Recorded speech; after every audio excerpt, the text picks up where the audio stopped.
Being part of the nerd culture all my life, I have enjoyed comic books, especially DC Comics. I have the canon of DC Comics embedded in my memory up until 2005 when I stopped buying them because of the price. They were constantly rebooting the continuity, and I realized they were not an investment but closer to clutter, and ended up giving away half of my 8 boxes to a friend because they took up too much space. So that's my nerd cred, and the fact that I have red hair, and you already know where this video is going if you've been paying attention to the nerd world in the past decade. Basically, all the red-haired heroes and characters I knew growing up were being replaced by black folk. Unlike assholes on the internet, I have no issues with race swapping, especially since people of color have been forcefully left out of the cinema and nerd culture in general, even though they loved it too. However, it began to needle me over time because every single one was always someone who looked like me. It took me a long time to decode what was going on and why there was such a push to eliminate us. There were some arguments such as red hair was associated with Irish who were treated as a lower class and now they no longer have that oppression, so let's replace them with someone who has that traditional oppression. That might be the case, but it never fits into the story. You have no idea what a breath of fresh air it was when Catwoman, Selena Kyle, a brunette of all things, was replaced with a mixed race woman. Mind you, thanks to her Jewish side, she could potentially still come off as passing for white. However, there is a precedent of Eartha Kitt playing Catwoman in Adam West's Batman. For many, it was a sign of woke culture and white erasure in general. On occasion, that might have been the case, but it was too methodical and not something that made sense. There was no need, it felt jarring, and the shift it caused. The internet was abuzz with attacks on whiteness and white hatred, because remember, if someone even kind of like you is feeling attacked, be sure to make it about you. However, over time things clicked in my brain as to why this was happening. After learning a few things about the comics industry, it really all came down to money. Nothing more, nothing less. Let's break this down. From the beginning of comic books, they have been, for the most part, viewed as cheap, disposable entertainment, often referred to as funny books. With the Phantom, the Shadow, the Green Hornet, and Dr. Occult, they were meant to be cheap entertainment, mostly for kids. There was little to no restriction on what artists could do other than sell books, and the more colorful, the better, as the comics industry began cranking out more and more comics trying to keep up with each other. And what is the most colorful way to make a human stand out aside from their clothes? Well, their hair, of course. And the only natural human primary colors are red and yellow. Add orange as a secondary color, and you suddenly have an overrepresentation of blondes and redheads than actually represented in the population. It takes zero effort to change hair color in print, media, or art. In the US, only 2 to 6% of the population have red hair, and only 1 to 2 in the entire world, with natural blondes only around a percentage point higher in both the US and the globe. The logical but unintended implications being that the majority of people with these traits are overrepresented in people who get superpowers. Almost like people like us have a natural genetic advantage, like a super gene,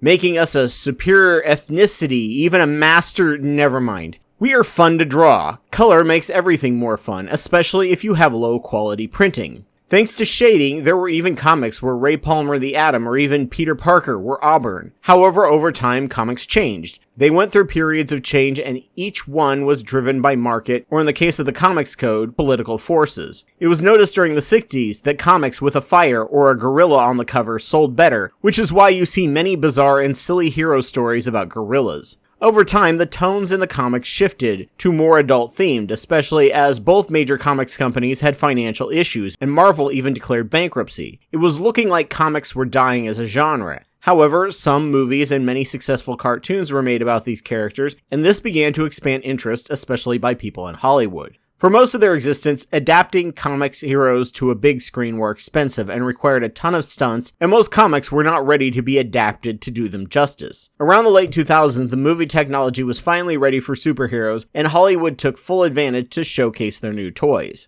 Marvel, of course, did it right for nearly a decade and created a cinematic universe, which movies that should never have a cinematic universes are being ham-fisted into trying to sell that merchandise.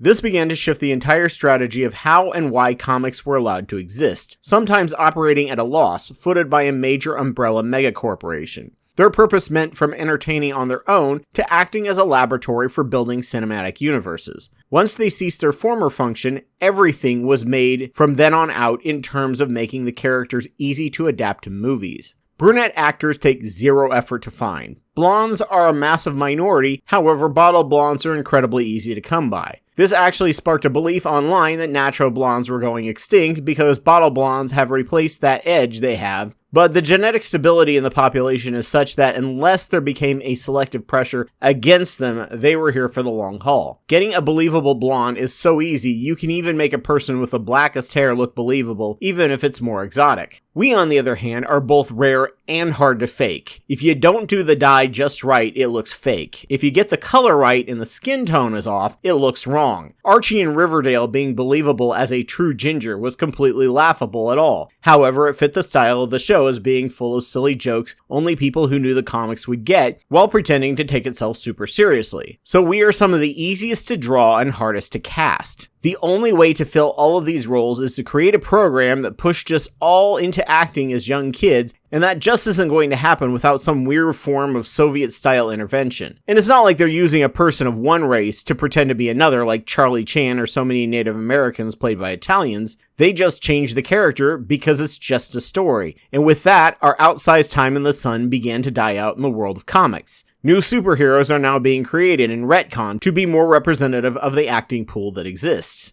Coming off as racially diverse is of course also a marketing decision, but that's secondary to the emotionless logistics of movies. But for purists, gingers, and of course racists, it gets under their skin. So until they figure out a really easy way to make non-gingers look like us on the screen, comics and heroes in general are going to look a lot less like us, and we will return to being cast 2 to 5% of the time, while larger populations are now more represented. The black population makes up about 14% by comparison. I can name several movies where a brunette replaced us and no one but us cared or were irritated about it. Once it was black folks replacing it, only then did other white folks get up in arms about the issue. So yeah, it sucks for us, but when you look at it in perspective, it makes a lot of sense. This was a random form of privilege and overrepresentation caused purely by circumstance of a microscopic percentage of the population. Now the dynamics have changed and we are going back to being more naturally represented, and like all privilege going away, it feels like oppression.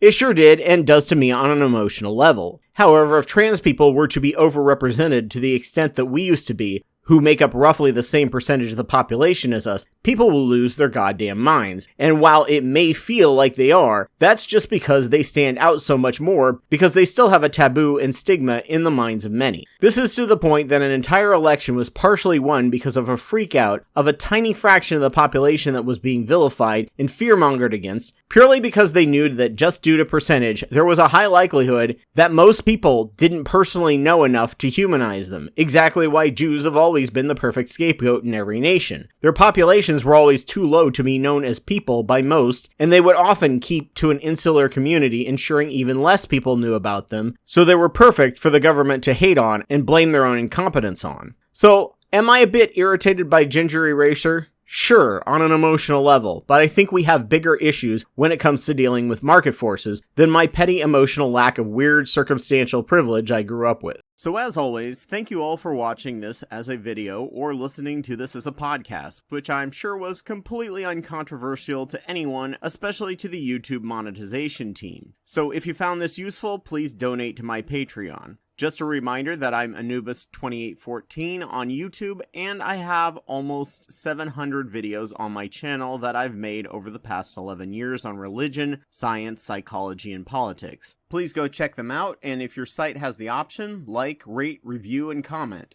A special thanks goes out to Kendall Copperberg, Mylon Mia, Ogrel, Elias Garcia Guevara, and Joe Taylor for their $10 or more Wapawet level donations. I'm always humbled by the fact that they find my work worth funding and worth driving me forward. Thank you all. Please consider donating to my work if you can, and thank you all for listening.